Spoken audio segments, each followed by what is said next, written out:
Well, the Caleb Fan Awards is one of the most complicated productions we do all year because it's not at a TBN studio. It's being shot at the Opry venue, and the Grand Ole Opry show we have to work around. Normally we would take over a venue for 2 or 3 days and have full access to it. This is a portable control center, and it's a big tractor trailer, and we're outside the venue, but we have our own world in here tied into the venue and produce everything from this mobile unit.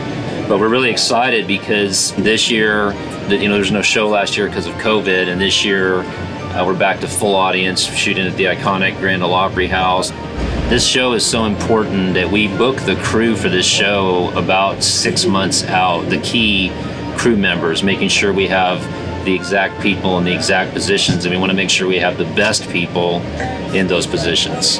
This particular show takes about 100 people on the crew. It could be more, but I know it's at least 100. The lighting team, I'm going to guess, is 10 people. And that's lighting just out in the venue, the stage lighting. You probably have another 3 or 4 people that are video technicians dealing with the LED walls and all the support that goes into that. House audio, stage managers. We have 13 cameras that we're using.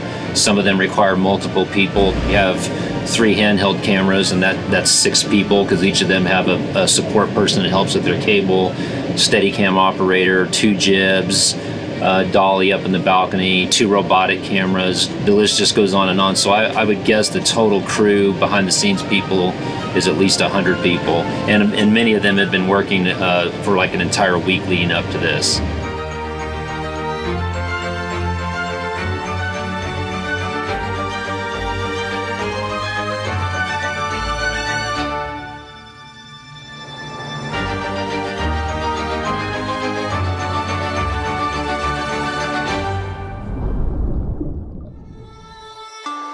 I'm Paul CORLEY. I'm here in the TV truck. We're doing the broadcast mix for the audio. We're still actually sound checking right now, going through stuff, so there's a lot of comm going on.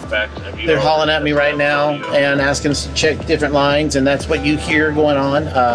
Behind the scenes is unbelievable to know all of the things that go on to make this show happen. And leading up to it, honestly, I think the pressure, it's a little bit of tense because everybody wants everything to be perfect, and we've worked hard to make it. And right when it starts, I think everything is on level 11, and then it starts. You kind of settle in. But I love doing music, and this is what we live for. I mean, it's great doing talk shows and whatnot, but this music is awesome, and it's going to be great. A lot of great artists, a lot of people we get to work with throughout the year are here, and so it's just awesome. We love doing the music side of things.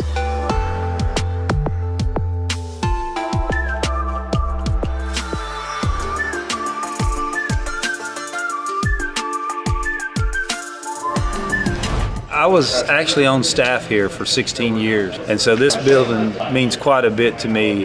This show, from a lighting perspective, has some challenges just based on the time frame, is where it sort of starts from. Of course, this building is home to the Grand Ole Opry that airs on the weekend that we do K-Love. It airs the day before we do it. So we come in and preset and do all the lighting cues on Wednesday, Thursday, and Friday morning before we have to reset for the Opry. We have 15 acts that all try to have a unique look for the show, and so that again adds another layer of challenges and opportunity, really, of making each artist look different and try to complement it with what we do with both lighting and camera angles and things too. Russ and I try to work together too on showing and creating a vision that both the artist is happy with and that we are happy with.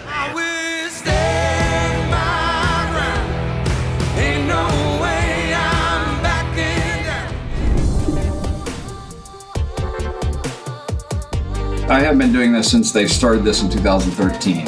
We took 2 years off at one point, but it's been a very successful show for us.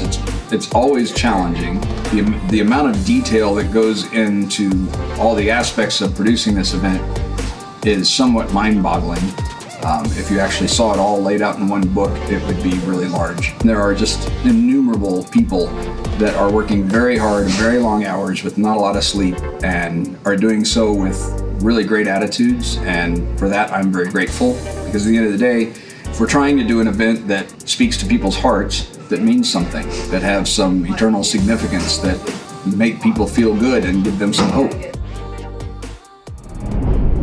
Ready 8, move 8, take 8, move. Ready 1, take 1.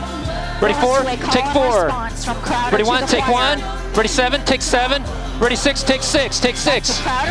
To me, this is the highlight of my year because, first of all, I love music, all kinds of music, and to be able to work in the music industry with music that I love and to be in Nashville, Tennessee at such an iconic venue, and to be able to do all of this, and that's what I get to do for a job. I just couldn't be more humbled and thankful to be a part of it.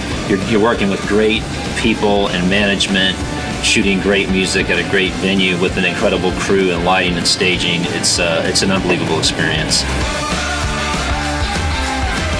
K-Love is such a great opportunity, and I really appreciate being able to do it. I remember when I was first coming out of college, one of my dreams was to some way work in contemporary Christian music, with that genre, and doing shows and doing faith-based things that really mattered, and to be able to have this opportunity is something else.